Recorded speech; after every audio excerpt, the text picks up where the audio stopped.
Water my ass! Get this guy some Pepto-Bismol!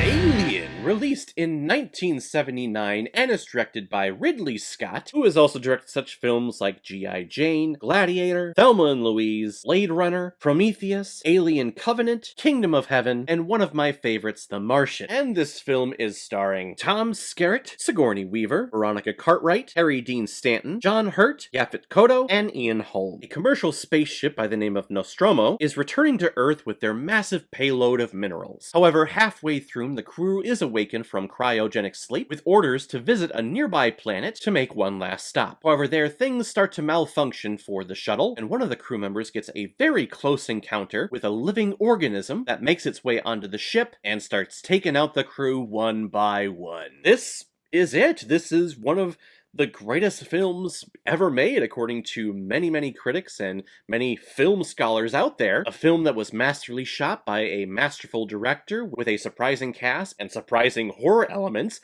This film is a must-love, right? And I like it okay. Personally, though, I think there's a lot to be desired with this film, but I will not discredit anyone who absolutely loves this movie or loves this whole franchise, or at least the first two of this franchise. This whole concept was conceived from Ridley Scott well before we ever get to really the action genre of this franchise, the action horror genre, where we get to aliens, and Alien 3 was a little weird, Alien Resurrection again was weird, but then we get over to Alien vs. Predator, and that's where we get to the big action showdown fight sequences, and I still to this day think that the love connection between the woman and the Predator in Alien vs. Predator is one of the most hilarious and beautiful love connections I've ever seen on film. But we don't get any of that without the original here from 1979. In 1979, this was the time where films in space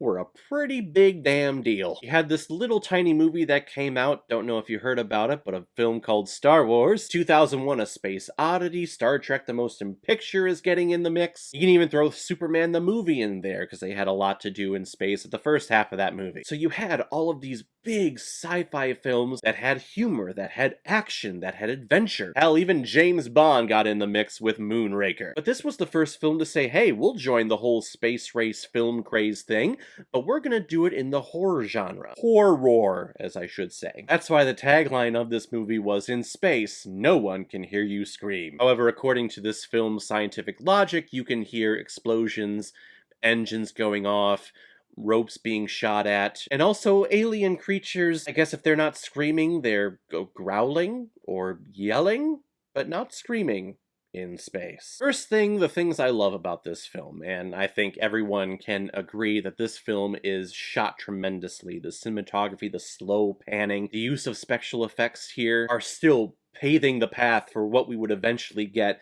in the 90s and then nowadays with computer-generated CGI characters and scenes on screen. But here, the use of models, the use of darkness, the lighting that they use to shoot this thing, it's magnificent. It's a painting on screen. And Ridley Scott really knows how to build tension.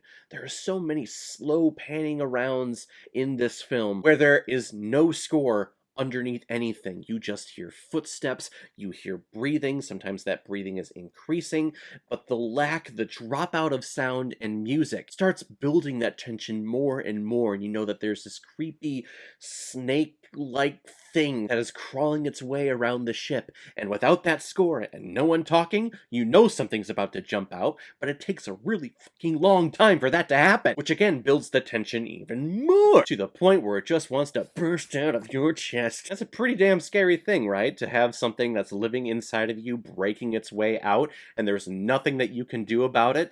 That's freaking terrifying. And that scene at the dinner table where John Hurt, a very young John Hurt, which is really weird to say. To me, he's always one of those actors who has always been old. But to see him writhing in pain and to see that blood starts spouting out on that white t-shirt and then this little Jim Henson puppet creature pop out, it's terrifying. However, the camera kind of lingers on the puppet a little too long, to the point where I kinda giggle a little bit because I know it's a puppet, and then it slowly runs off, but you don't see any legs, you just know that someone is underneath the platform with a little stick going, "Mm." That moment aside, though, this film does a really good job at not shooting the alien creature. And that's a compliment, by the way, because I think that that really builds up the tension in our minds. When we, the audience, can't see the horror or the thing that's causing all of the horror in the film, we start creating the images in our mind of what they look like and what they're doing. I don't know if you know this, but humans' minds can think of some pretty fucked up shit. So the less we see of this alien creature, I think the better. And if Ridley Scott didn't do that, if he did linger on the alien, the big xenomorph alien creature for a long period of time, we could easily tell, hey, that's a guy in a rubber suit. That's hilarious. There were some glimpses of that in here, but again, directing-wise, editing-wise, I think they do a pretty damn good job. That's the whole thing that made Jaws as scary as it was. We rarely saw the shark. And I also like where this film goes with our character of Ripley. Sigourney Weaver is not portrayed as the main character or the main actor of this film at all. It just seemed organically to happen in the script. And I really like that because Ripley is the only one on the ship that when the thing was wrapped around John Hurt's head and it was breeding inside of him, the captain was like, open the door, we need to save him. Ripley was the only one to say, no, we have protocols. You're bringing in an unknown thing to this ship that's going to contaminate everything. I'm not going to do this. The one that was following protocol, or at least trying to, was the one to survive. I like that. And that's not a spoiler. This film is from 1979. They've made 6 other alien films. Majority of them have Sigourney Weaver's face on the cover. The thing, though, that really takes me out of this film is the pacing. Yes, there are some great tension-building moments where we are slowly panning through the ship to see if there's an alien around a corner and to build tension, but there are also points in this film where they are slowly showing the ship on the outside, or seeing the ship slowly cruise itself through space, or slowly dock onto a planet, and everything's just moving so slow, and I get a little bored. The director cut, which is what I watched for this review, is about 2 hours. Honestly, it felt like it could be an hour and a half. We could have trimmed a lot of this stuff up. I know this movie has a lot of pop culture significance, and it's shot tremendously, it's directed well, hell, it's even well written and well conceived. It just feels very tedious and boring to me at points. If I'm checking my watch or if I'm losing my attention on the screen, that's not a good sign. I do like the building of this world, though, and where we go from here, it only gets better in the sequel. And then to the extreme divisiveness of Alien 3, which I haven't seen in a very long time. I only watched it once, and I remember going, where did this franchise go? This is freaking weird. But it all doesn't exist without this movie that I think on the overall does a very good job at building this world, at telling the story, at introducing these characters, and introducing us to a movie monster that is going to be terrorizing our homes for a very long time, and they're probably going to make even more of them, even after the bombing of Alien Covenant. I'm sure there are many film critics and film reviewers out there that would give this a very high score. Mine is probably not going to be as high as theirs. I'm going to give Alien 3.5 out of 5 Blu-rays. I am above average. It's still a positive review.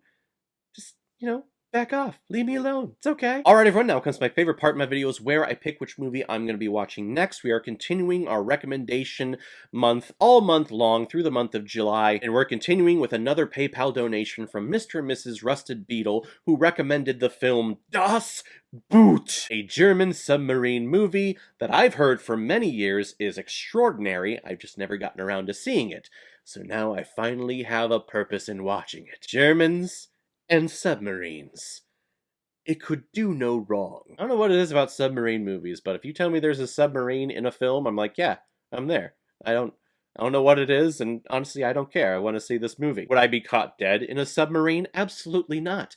The paranoia, the claustrophobia alone would kill me. But if I'm watching it on screen, yeah, I want to check this one out. If any of you have recommendations of films that you want me to review on here, you can make a PayPal donation on the main page of my YouTube channel. Any size donation will do, just attach your movie recommendation with your donation, and if I have access to it, I will watch it, review it, give you a shout out on the channel, and get my review of it published as quickly as I possibly can. So guys, if you've seen Alien, what did you think about it? Or if you've never seen it before, and you stumbled across it because of this video, how cool is that? But comment below, let me know what you thought about it. And as always, if you like what you see here, if you like my take on movies, then hit the subscribe button and make sure you hit that bell so you'll know the next time I'm releasing my next movie review. So guys, I will see you next time with my review of Das Boot. So in the meantime, be well, be good to each other, and go watch a movie.